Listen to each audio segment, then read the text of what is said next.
you guys feel about state, county telling us they're coming in to do these things without some discussion amongst everyone. That's exactly why I told her we're being very careful. I know. What we do here, because we have people living in this township that feel both ways about this. And as I said, figure it out ourselves. What? We're still trying to figure it out ourselves. Yeah, we're still trying to figure it out. Yes. And as I said, we are very much going to be engaged with the solar companies and the process all the way through. Because we want to make sure that both sides are treated fair and everybody is given their due process and everybody gets their voice that wants to participate. And I encourage everyone in this township to participate, whether you live beside it or not. It still affects us all. So, is that anything else you want us to be on? If I'm right, that lady asked us directly if we would entertain a motion for the township to oppose the solar. And that's why I brought it up, about we have people on both sides of the issue there. We're took an oath to represent everybody in this township, not just one side. I hope that answers your question. I'm not being smart. No, I just wanted to know how active, I just don't want them coming in and taking advantage of anyone Right. on both sides. I understand both sides, that's why I'm talking about setbacks and screening and, I do think that just because I live across the street, I'm not notified. That's not fair. Anyone that lives within so many, whatever, should be notified. And That's what I'm talking about, the sneaky. And that is where you guys can engage with your state legislators And that power siting board and say, hey, these are things, because solar has not been in the state of Ohio and for very long at the scale that it is. On the, in the Ohio Revised Code, anything solar that I have found has to do with residential or like a factory or whatever. There's nothing about these big companies. Got a reason for everybody, both sides. That's where you guys, and I appreciate you guys being here and engaging us, but you need to engage the county commissioners, you need to engage Mr. Wilkin, Mr. Peterson, all of the members, and this is not an issue that is just Highland County.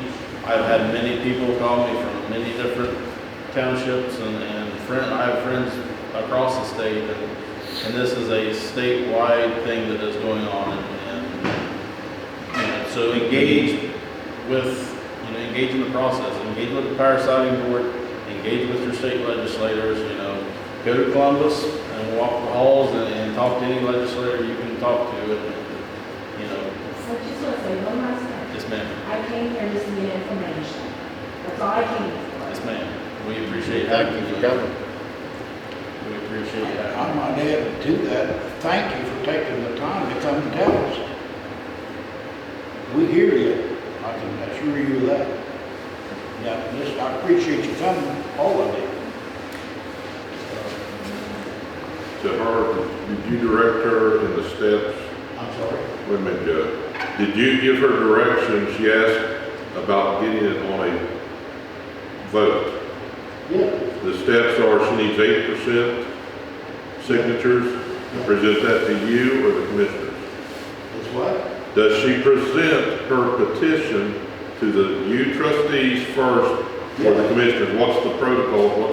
What's the steps? It's like we put it on the ballot before.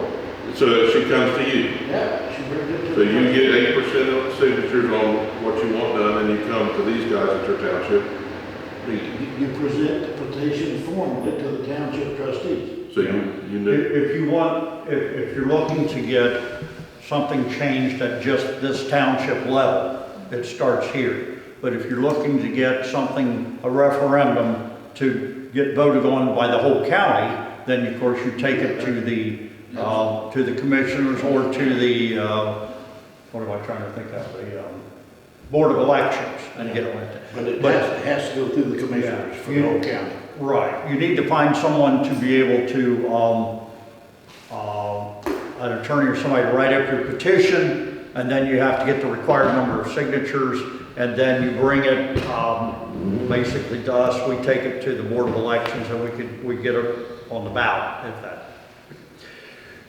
The only thing, and by the way, these guys are the trustees, I'm a fiscal officer, I just take care of the books, but of course, I have an opinion just like everybody does. The only thing that I'll mention is that sometimes be careful what you ask for, because these things, once, if they're done for the right reasons and in the right situation, they're good for everybody. But the problem you have is that once you give up a freedom, you never get it back. And that's the thing that I've noticed about, regardless of what it is, regardless of if it's any kind of regulations that come down the road, that, you know, you better like it, because if it gets in, you got it forever. There's just, you can almost never get it rescinded. So, you know, those kind of things need to be done. If you feel strongly about it and you want to get it done, it needs to be done well. We have a neighboring township down here in Highland County that passed zoning that every residential lot had to be 5 acres. Oh, that was a mess. That was just a royal mess, because you know what happens. People had to buy 5 acres. They bought 5 acres. They either put their house on the back of the 5 acres, and the front of it grew up in trees and cars and a mess, or they put the house in the front of it, and the back end of it was an absolute wreck, a mess, and it just didn't, you know, it didn't work out for anyone. Now, you know, I think having 5 acres is great, as long as you want to mow 5 acres, as long as you know, you want to take care of 5 acres. So, you know, that's just an example of something that was done, kind of a knee-jerk reaction for the wrong reason, and the intentions were good, but fortunately they were able to get that wiped out, and that doesn't always happen. And to add to what you said, Tom, that at least one township in this county has had zoning rescinded because of that. Yeah. Mr. Grosvenor here spoke to some of that, about the technicalities of some of it. And zoning has been on the ballot in this township, and it was resoundingly defeated. So the solar panel people were here at our meeting, was it last month or a month before? Anyhow, they came before our meeting actually and just talked. And they wanted to know, there was going to be, you know, a couple $1 million come in, and they were wanting to think of projects. What can we do for the community, you know, because that's part of their requirements, that they have to spend money in the community and so forth. We really don't know what to tell them, because, you know, that's the other thing. You don't want to just say, oh, you come in and, you know, just give us some money, we'll spend it on this or that. You got to think these things through. They're kind of important. But they also assured us that when they get ready to do these projects, that, yeah, it'll be a hot mess in the beginning, but eventually they will have setbacks. They will have tree screens anywhere there's houses or along the roads. And underneath these solar panels, they will put in native grasses and wildflowers, pollinator habitat. It can't be big and tall because it can't grow up over the,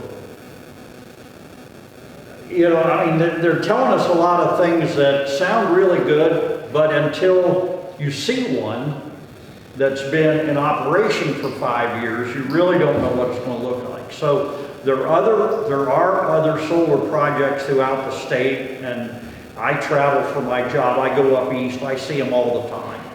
Some of them are very, very, you don't even know it when you go past them.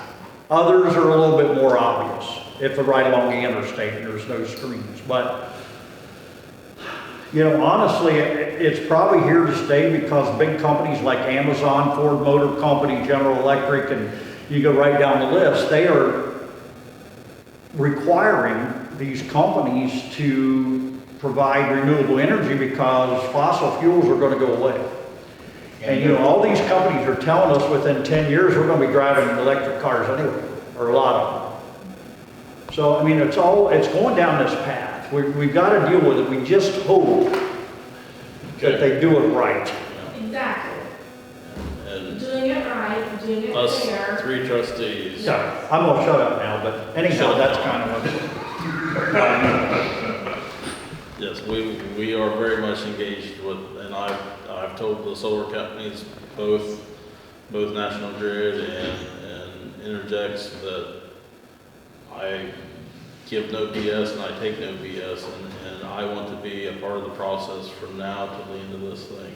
Would you And consider like mounting earth up so high and planting bushes and stuff, kind of like they did, like they surrounded quarry down there? The stone quarry did it. Yeah, and I could shoot turkeys off of my front porch. the thing with the stone quarry and that berm, I mean, they stripped the ground, so they got plenty of dirt. Yes, I understand. And No, you know, like you said, around, like down the other panhandle where all those little houses are, that might be a good place Yes, for ma'am. it. so we're gonna move on. We got a couple other guys here that would like to make comments.